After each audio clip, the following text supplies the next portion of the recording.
that idea that what's the right next step can keep us stuck. We are powerful creators, and we get to decide who we are, who we want to be, and how we want to move forward. This season on the Living Out Love podcast, we are focusing on you, who you are, what motivates you, what you're here to contribute, and how you can expand. We'll be utilizing my leadership skills and spiritual connection, diving deep into the Enneagram and astrology. Listen every week to become intimately aware of yourself. Only then can you heal and grow. Let's get to work, loves. Hello, loves. You are just always going to hear the same two things from me. Hello, loves, and I'm so excited to be here. This is part 2 of our 2-part series on asking who you are from the perspective of curveballs and life doing what life does, and that feeling of things coming at us and what do we do now. In the first episode, I concluded with some guidance about how we make those decisions. And I suggested that if you can marry your heart and your mind, your emotions and your logic, that's a good way to go. If you can do what's calling you forward, that's a good way to go. If you can choose the expansion that you most desire, that's a good way to go. If you ask yourself, what would be the most loving direction to go in? That's a good way to go. And remember that what is, quote, best for you is what is best for everyone. We're all connected. There's divine intelligence at work, and there's not just one perfect option. I think our brains do that. It's a way of keeping us safe. I talked about that in episode 1, but that idea that what's the right next step can keep us stuck. We are powerful creators, and we get to decide who we are, who we want to be, and how we want to move forward. All right, so today we're talking about how do we do that?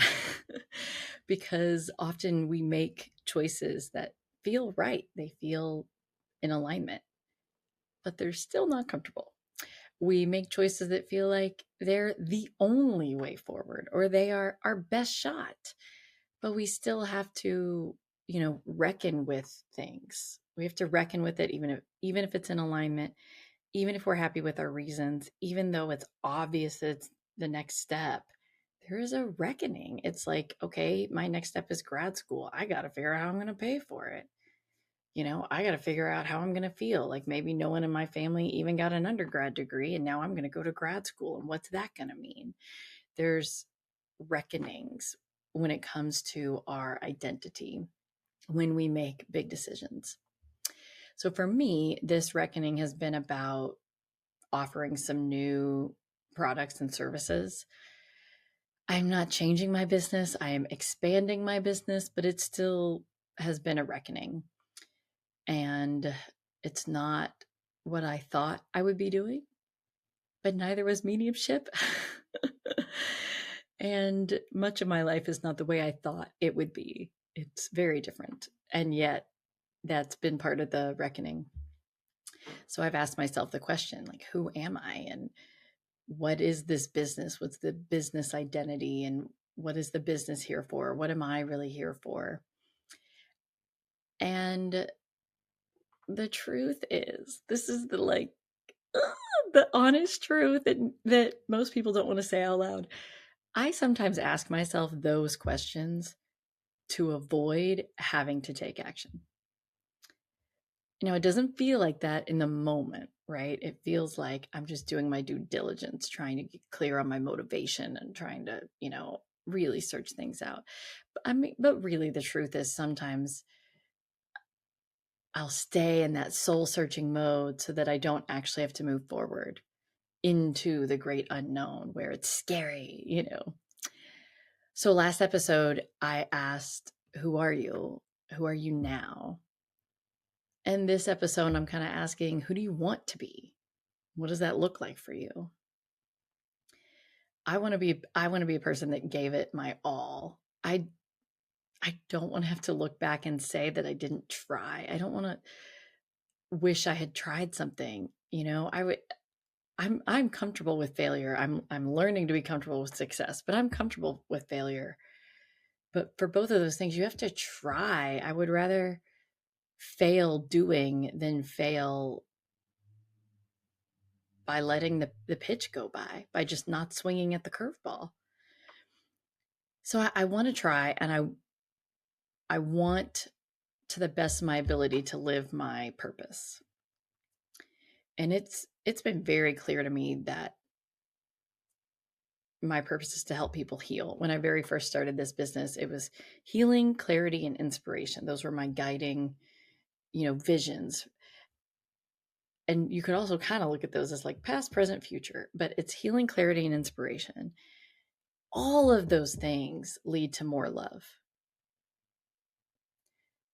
The only thing, like, love is all around us, it is everything, but we feel separate from love. And healing reduces that separation.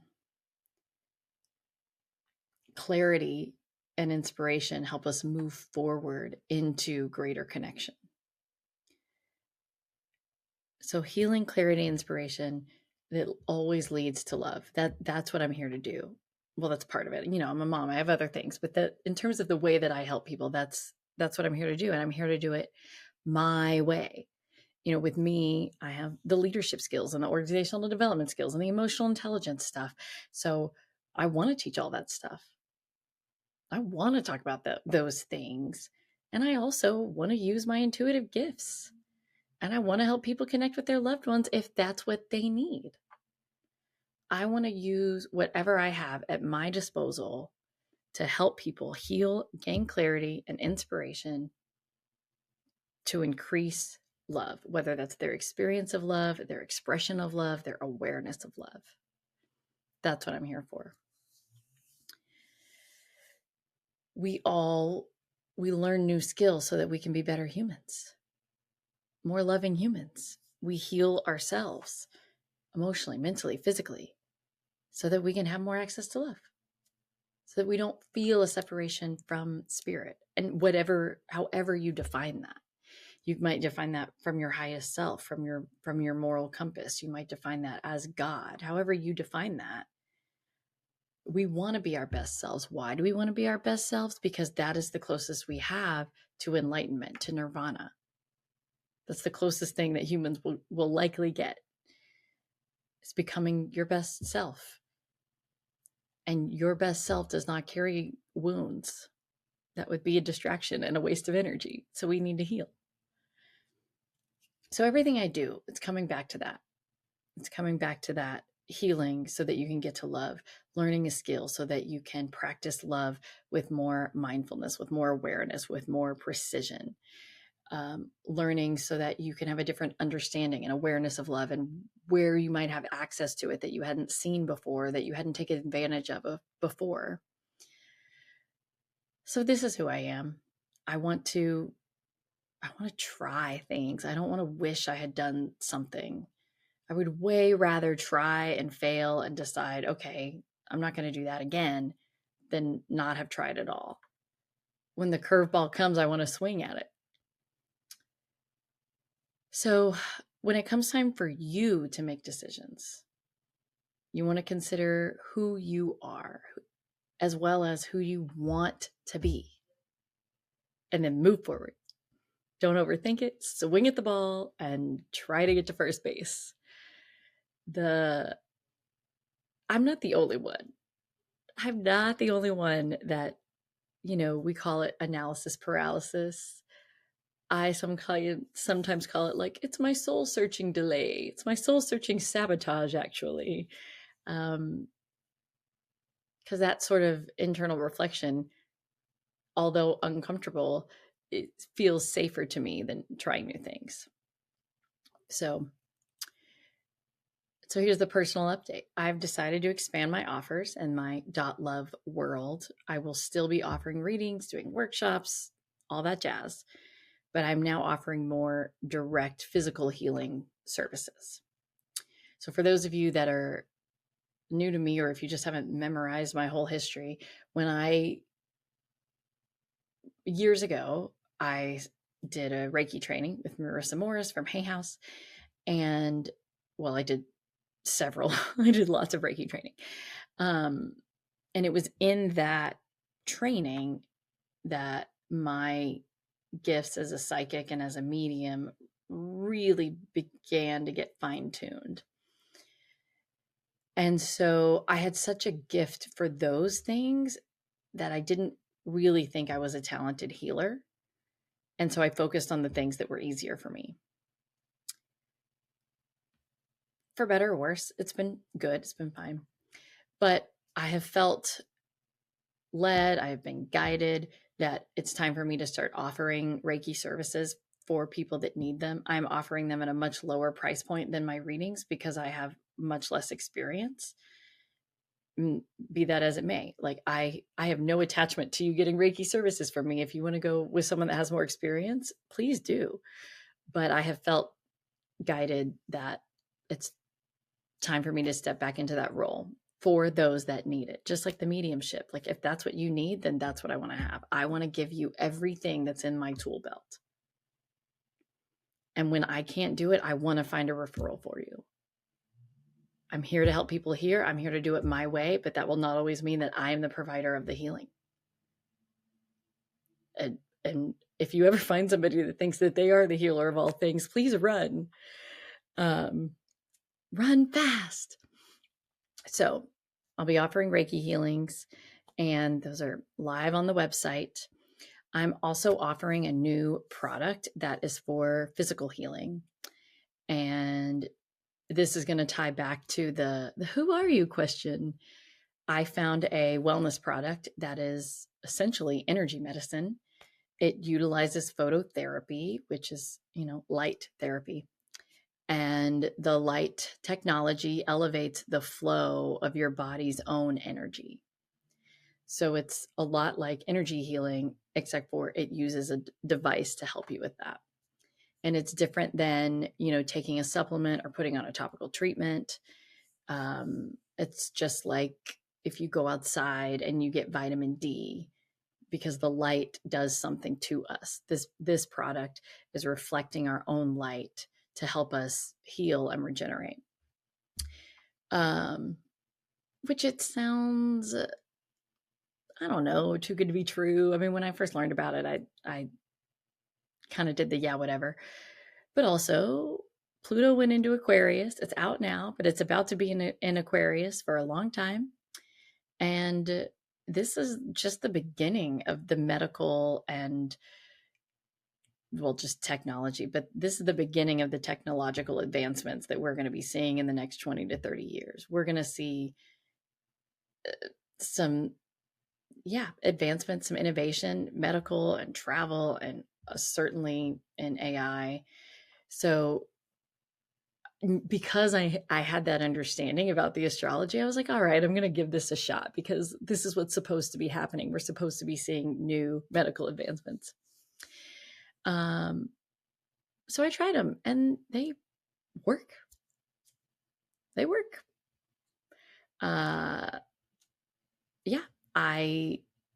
My family tried them and they had some, I want to call them miraculous experiences.